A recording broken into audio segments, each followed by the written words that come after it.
Solta a vinheta aí, que hoje o assunto é da categoria Assuntos Picantes. Vamos lá!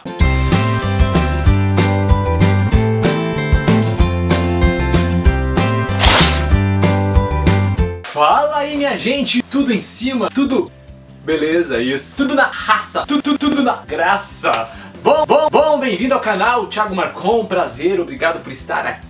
Tempo atrás eu fiz um vídeo falando sobre sexo anal e sexo oral, porém eu dei um enfoque maior no sexo anal. Eu percebi a necessidade de dar hoje um enfoque maior no sexo oral, com tranquilidade, ok, vamos falar sobre esse assunto, nada constrangedor e super tranquilo. Bom, gente, por que a pessoa tá fazendo um vídeo falando sobre isso de novo? Porque é uma pessoa tarada, uma pessoa sem vergonha, uma pessoa descontrolada, porque eu tô percebendo o quão comum isso está se tornando e acaba sendo um dilema, drama na vida de muitas pessoas. Daqueles que não querem cometer o ato, querem viver uma vida de castidade, de santidade, mas também aqueles que cometem e estão insatisfeitos com tal ato, não sentem-se tão confortáveis. E são estudos científicos que revelam isso, não é coisa da cabeça do Thiago não. Por isso eu vou trazer aqui algumas evidências científicas, entendeu? Científicas, eu falei. De estudos que foram feitos e pesquisas e que apontam quais são as consequências que o sexo oral está produzindo. Mas vamos cá entre nós aqui, ó, batendo esse papo bem próximo de nós a nós aqui, íntimo, em segredo. Fala baixinho pra ninguém ouvir. Por que será que uma pessoa faz sexo oral?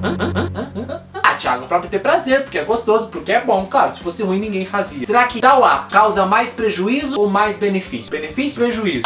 O sexo oral muitos acabam buscando por se mostrar uma alternativa segura de não contrair algum tipo de doença, de você ter um prazer, porém você ficar ileso de contrair uma doença sexualmente transmissível. Você fica protegido. Primeiro engano, você já vai saber por quê. Segundo, muitos por questão moral, por pensarem assim: bom, eu não posso ter relação sexual, né? Minha consciência tá dizendo que eu não posso, então eu vou fazer um sexo oral, né? Sabe, uma coisinha assim mais leve, mais de mansa, não houve penetração, então que mal tem?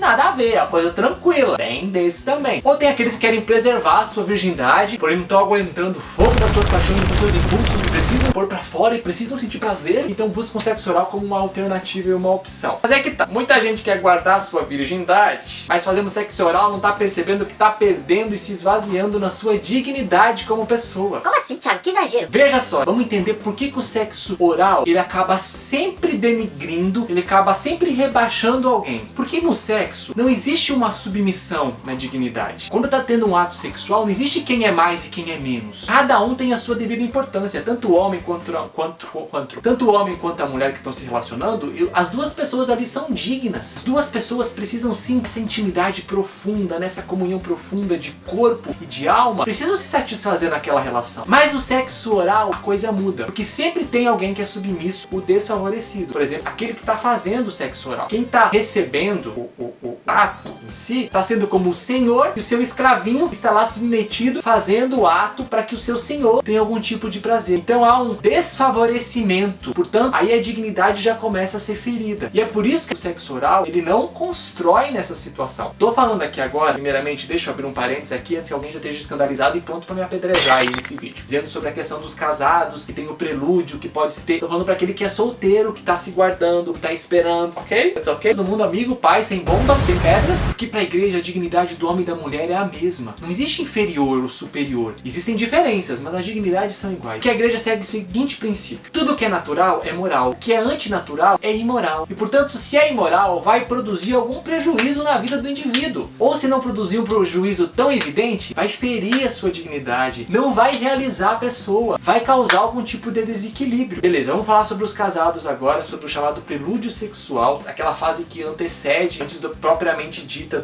da penetração, da ejaculação, que são as carícias, que são os toques. Não vou me deter em entrar profundamente nisso, porque até mesmo eu não sou casado. Mas não existe um livro de receita, o que é prelúdio sexual, passo a passo. Isso é muito da intimidade do casal, entendeu? Precisamos ter o parâmetro e a noção de que se isso não está fazendo da outra pessoa um mero objeto do meu prazer, e se eu não estou saindo dos limites, não está ferindo a dignidade da pessoa, e que a finalidade, o fim último, não seja essa relação que vai acontecer, por exemplo, a ejaculação masturbação nesse processo. Mas a carícia, o beijo, tudo isso é importante até mesmo para que o ato sexual se consuma e chegue ao seu ápice. Enfim, fecha parênteses. Tem mais informações que você pode encontrar como visão da igreja, pessoas que podem falar com mais propriedade. Mas vamos para os dados científicos, que tem gente que só acredita com dados científicos, então vamos para os dados científicos, porque dado científico é sempre científico. Mas lembrando-se que nem sempre a ciência vai trazer clareza de tudo. Ela traz verdade, sim, ela revela, ela ajuda a esclarecer, mas é preciso que a gente vá sempre mais a fundo. A ciência e a fé caminham assim, ó, juntas. Olha só, médicos especialistas em doenças infecciosas na Carolina do Norte, portanto nos Estados Unidos, identificaram que de 5 a 20% dos jovens que procuram as clínicas de tratamento de DST, de doenças sexualmente transmissíveis, já têm presente a gonorreia na garganta, fruto, consequência da maior busca pelo sexo oral. E também esse sexo oral pode produzir outras doenças sexualmente transmissíveis, como transmitir clamídia, herpes, sífilis, e alguns estudos apontam que até mesmo o HIV pode ser transmitido. Também tem mostrado nas pesquisas o aumento do câncer de garganta, câncer de boca, devido à transmissão do vírus HPV. Foi percebendo também que o perfil de pessoas com câncer de boca, câncer na garganta, tem mudado. Se antes eram pessoas que eram usuárias de tabaco e do álcool, hoje se percebe que a faixa etária caiu. Isso indicando que também consequência de um aumento na busca pelo sexo oral. E isso não é só com os homens não, entre as mulheres também tem mostrado uma incidência que tem aumentado cada vez mais. A Universidade do Pacífico, na Inglaterra, fez uma pesquisa com homens entre 16 e 18 anos, falando sobre sexualidade e sexo oral, e constataram que a maioria afirmou que sente-se desconfortável em praticar o sexo oral. Bom, gente, essas são algumas evidências científicas de pesquisas que estão sendo feitas, existem muitas outras, mas eu quis trazer essas aqui só para clarear um pouco mais, para que a gente entenda o que de fato está por trás desse ato, que por vezes aparece um ato tão inofensivo e que não produz nenhum tipo de consequência. Mas a maior evidência precisa ser cada um de nós, a olhar para si mesmo, reconhecer o seu valor e perceber se de fato isso vai nos construir como pessoa. No fundo, isso está me satisfazendo? Ou será que é só uma satisfação momentânea, mas depois fica um vazio dentro de mim? Às vezes a gente comete um ato pensando só no prazer momentâneo que ele produz, mas a gente esquece de que todo ato produz uma consequência. E que consequências isso tem deixado? Quantos namorados e namoradas não querem ter relação, mas estão cometendo sexo oral? Até mesmo solteiros que não querem assumir um compromisso, mas buscando no sexo oral satisfazer os seus impulsos, os seus desejos, ter aquele momento de prazer. Gente, nem tudo aquilo que aparentemente é bom, de fato é. E a gente precisa usar a nossa cachola, precisa usar a nossa cabeça para refletir e perceber. A gente percebe hoje que está havendo um desequilíbrio. As pessoas estão buscando prazer a todo custo e de todas as formas, porque o importante é ter prazer agora. A gente está esquecendo de que a nossa vida não é só agora. Por isso eu fiz esse vídeo hoje para você que, quem sabe, não cometeu isso, mas já recebeu propostas ou tem vontade em cometer, ou você que está cometendo isso, mas está insatisfeito com essa realidade, ou nunca tinha parado para pensar daquilo que esse ato pode produzir, que não é um ato inofensivo. Nós somos chamados a viver na integridade, no equilíbrio, vivendo uma sexualidade que te eleve, não que te rebaixe. Não se rebaixe ou não rebaixe outra pessoa diante de você, simplesmente para você ter um prazer momentâneo. Se nós queremos de fato sermos pessoas com uma dignidade tal e não sermos violadas nelas, precisamos fazer escolhas acertadas. Espero que você tenha gostado, espero que esse vídeo tenha esclarecido, tenha contribuído. Se não, fazer o que, né? Você perdeu seu tempo aqui. Se você gostou, deixa o seu like, se inscreva no canal, deixa o seu comentário, divulga para os seus amigos, não esquece de seguir o Thiago aqui nas redes sociais, Thiago Marcon CN. Ha, ha, ha! Fica com Deus, um forte abraço, a gente se vê e rumo ao céu. Valeu, tchau, tchau, tchau!